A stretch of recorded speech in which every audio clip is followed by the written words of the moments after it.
Le rideau ne tombe pas complètement sur Juste pour rire, mais le festival est en pleine crise de la quarantaine.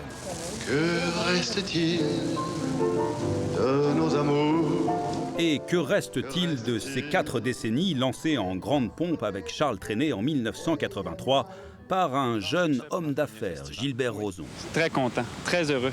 Oui? Ah oui, oui. On a tellement ri qu'on n'avait plus de voix hier soir. En 1983, environ 16 000 personnes assistent au tout premier spectacle. C'était presque 100 fois plus en 2023. La croissance a commencé avec la version anglophone, Just for Laughs, en 1985. Very good. See, women, you have to speak up. You have to demand attention when you do stuff. See, that's the trick men do. Et pour ces 5 ans, le festival s'offre la permission de sortir dans la rue.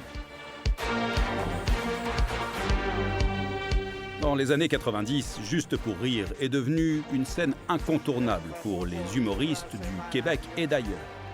Il y a les visages bien connus, comme Yvon Deschamps. Hey, d'ailleurs, j'étais tellement énervé quand ils m'ont dit ça. Savez-vous que ça passe dans quelques pays pour 800 millions de téléspectateurs? Hey, moi, j'étais de même au téléphone, j'étais de même. Je disais, j'ai jamais travaillé devant 800 millions de téléspectateurs. Moi.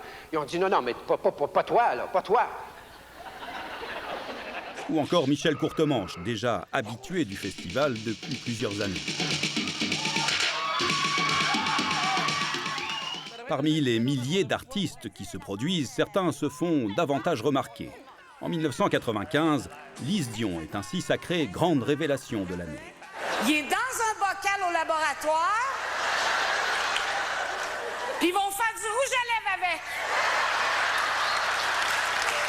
Le festival ne génère pas seulement des éclats de rire. Ses retombées économiques sont estimées à environ 100 millions de dollars pour le Québec. Et les produits dérivés se multiplient. En 2000, c'est l'arrivée des gags, un concept qui s'exportera facilement. Et le festival lui-même a désormais des éditions de l'Australie à la France, en passant par les États-Unis. You hear them all the time, right? En français, s'il vous plaît. Just for Laughs rencontre un succès aussi retentissant que son grand frère francophone, qui, lui, s'aventure également sur le terrain du comique en musique. Exemple avec ce Gangnam Style de Michel Louvain au gala Juste pour rire de 2013.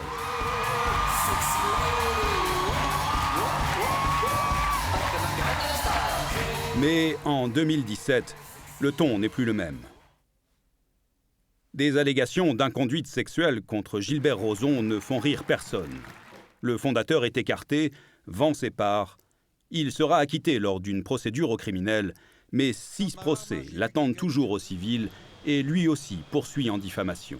Juste pour rire lui aura survécu jusqu'ici, mais la situation financière qualifiée aujourd'hui d'insoutenable marque un tournant majeur pour l'histoire du festival. J'avais l'air content de ne pas m'avoir vu depuis 20 ans.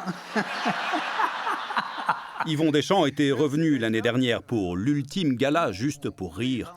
C'était aussi l'ultime festival, dans la forme qui a fait son succès pendant 40 ans.